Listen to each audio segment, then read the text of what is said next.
In the fifth paragraph, what is the writer's reservation about the Philadelphia program? ഈ 19ാമത്തെ ചോദ്യം പറയുന്നത് ഈ 5ാമത്തെ പാരഗ്രാഫിൽ what is the writer's reservation? എന്താണ് reservation എന്ന് പറഞ്ഞു കഴിഞ്ഞാൽ an expression of doubt, ഒരു സംശയം, കൺസേൺ. അപ്പൊ നമ്മുടെ ഈ റൈറ്റർക്ക് ഒരു ചെറിയൊരു സംശയമുണ്ട് ഫിലഡൽഫിയ പ്രോഗ്രാമിനെ പറ്റി. അതെന്താണ് എന്ന് നമുക്ക് നോക്കാം. Let's go to the paragraph. But return to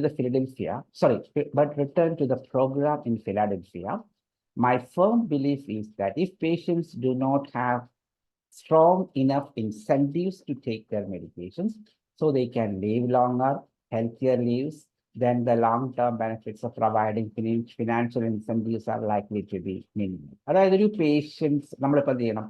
We are coming back to the Philadelphia program. ഈ ഫിലഡൽഫിയ പ്രോഗ്രാമിനെ പറ്റി നമ്മൾ സംസാരിക്കുമ്പോഴത്തേന് my strong belief is that, എൻ്റെ ശക്തമായ വിശ്വാസം ഇതാണ്, if the patients don't have strong enough incentives, ഈ പേഷ്യൻസിന് നല്ല ആവശ്യമായ ഇൻസെന്റീവ്സ് കിട്ടുന്നില്ല. എന്തിനാണ് ഇൻസെന്റീവ്സ്?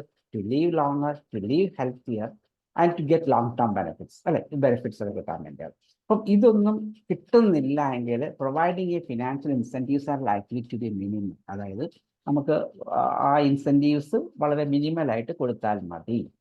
അറ്റ് ദ ഔട്ട്സെറ്റ് അതിൻ്റെ ഒരു വശം വന്നു കഴിഞ്ഞാൽ the rewards may be substantial enough to elicit a response. അതായത് ഈ ഒരു റിവാർഡ് എന്ന് പറയുന്നത് സബ്സ്റ്റൻഷ്യൽ ആണ്. സബ്സ്റ്റൻഷ്യൽ എന്ന് പറഞ്ഞാൽ എന്താണ്? കൺസിഡറബിൾ സൈസ്, അതായത് ആവശ്യാനുസരണം. Enough to elicit means evoke, ഒരു തുടക്കം, എലിസിറ്റ് എ റെസ്പോൺസ്. അപ്പം ഈ ഒരു ആവശ്യമായിട്ടുള്ള ഒരു എമൗണ്ട് ആയിരിക്കണം എന്തിനുള്ളത്? ഇവർക്കൊരു റെസ്പോൺസ് ഉണ്ടാവുന്നത്. If you are giving a very small incentives, definitely they will not react to that, അല്ലെ?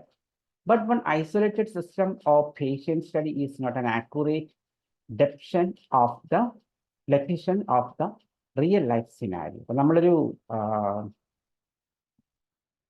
ഐസൊലേറ്റ് സിസ്റ്റമോ അല്ലെങ്കിൽ ഒരു പേഷ്യന്റിനെ വെച്ചുള്ള സ്റ്റഡീസ് എന്ന് പറയുന്നത് എന്താണ്? ഒരു റിയൽ ലൈഫ് സിനാരിയോയുടെ ക്ലിയർ പിക്ചർ നമുക്ക് കിട്ടില്ല. Patients will have to be taken this medications for decades.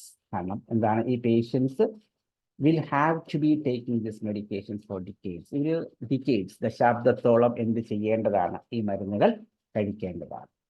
നമുക്കൊന്നുകൂടെ question വായിക്കാം. ഇൻ ദ ഫിഫ്ത്ത് പാരഗ്രാഫ്, ഈ 5ാമത്തെ പാരഗ്രാഫിൽ what is the writer's reservation about the Philadelphia program? ഈ ഫിലാഡൽഫിയ പ്രോഗ്രാമിനെ പറ്റി അയാളുടെ കൺസേൺ എന്താണ്? The long-term feasibility of the central idea. അതിന് is the long-term feasibility എന്ന് പറഞ്ഞാൽ എന്താണ്? പോസിബിൾ ടു ഡു ഈസിലി, നമുക്ക് വളരെ ഈസി ആയിട്ട് ചെയ്യാൻ പറ്റും. The long term feasibility of the central idea. നമ്മൾ ഇൻസെന്റീവ്സ് കൊടുക്കുന്നതിനെ പറ്റി ഇവിടെ പറയുന്നുണ്ട്. But return to the Philadelphia programme, അയാളുടെ ബിലീഫ് എന്താണ് അതും പറഞ്ഞിട്ടുണ്ട്. റിവാർഡ്സിനെ പറ്റിയും പറയുന്നുണ്ട്. ലാസ്റ്റ് ഒരു സെൻറ്റൻസ് പറയുന്നത് patients will have to be taking this medications for decades. ഇത് വർഷങ്ങളോളം ഇവർ മരുന്ന് കഴിക്കേണ്ടതാണ്. അപ്പോൾ ഇൻസെന്റീവ്സ് സ്ട്രോങ് ആയിരിക്കണം. അപ്പോൾ സ്ട്രോങ് ആയിട്ട് ഇൻസെന്റീവ്സ് കണ്ടിന്യൂസ് ആയിട്ട് കിട്ടിക്കൊണ്ടിരിക്കണം. അപ്പം അങ്ങനെ വരുമ്പോൾ മാത്രമേ എന്ത് ചെയ്യുള്ളൂ? ഇത് ഐഡിയ വർക്കൗട്ട് ആവുള്ളൂ, അല്ലെ? അപ്പം the long term feasibility of the central idea. പുള്ളിക്കാരന് ചെറിയ സംശയമുള്ളത് എന്താണെന്ന് വെച്ച് കഴിഞ്ഞാൽ ഈ ഇത്രമാത്രം കാലങ്ങളോളം വർക്കാവുമോ ഇല്ലയോ എന്നുള്ള കാര്യത്തിൽ പുള്ളിക്ക് എന്തുണ്ട്? ചെറിയൊരു ഡൗട്ട് ഉണ്ട്, അല്ലെ? ഇവിടെ ഒരു ബിലീഫ് എന്നാന്ന് വെച്ച് കഴിഞ്ഞാൽ അവർക്ക് അങ്ങനെ സ്ട്രോങ് ആയിട്ട് ഇൻസെന്റീവ്സ് കാലങ്ങളോടെ കിട്ടുന്നില്ല എങ്കിൽ ഈ പരിപാടി എന്താണ്? സക്സസ് ആയിട്ട് മുന്നോട്ട് പോകുമോ എന്ന് പുള്ളിക്കാരൻ ഇത് ക്വയറി ആയിട്ട് അവിടെ പറയുന്നു. ദാറ്റ്സ് വൈ ആ കാര്യം അവിടെ പറഞ്ഞിട്ടുള്ളത് കൊണ്ട് നമുക്ക് അതിനൊരു ക്വയറി ആയിട്ട് നിർത്തിയിട്ട് ഓപ്ഷൻ ബിയിലേക്ക് പോകാം. The size of the financial incentives offered. അതായത് അയാൾ സംശയിക്കുന്ന ഒരു കാര്യം എന്താണെന്ന് വെച്ച് കഴിഞ്ഞാൽ കൊടുക്കാമെന്ന് പറഞ്ഞിട്ടുള്ള അതിൻ്റെ വലിപ്പം, അതിൻ്റെ ആ എമൗണ്ട്. ഇവിടെ ഇത്ര രൂപ കൊടുക്കാമെന്നോ അല്ലെങ്കിൽ ഇന്ന എമൗണ്ട് കൊടുക്കാമെന്നോ അവിടെ ഒന്നും പറഞ്ഞിട്ടില്ല, അല്ലെ? അത് നമുക്ക് എന്ത് ചെയ്യാൻ പറ്റും? We can delete the option B.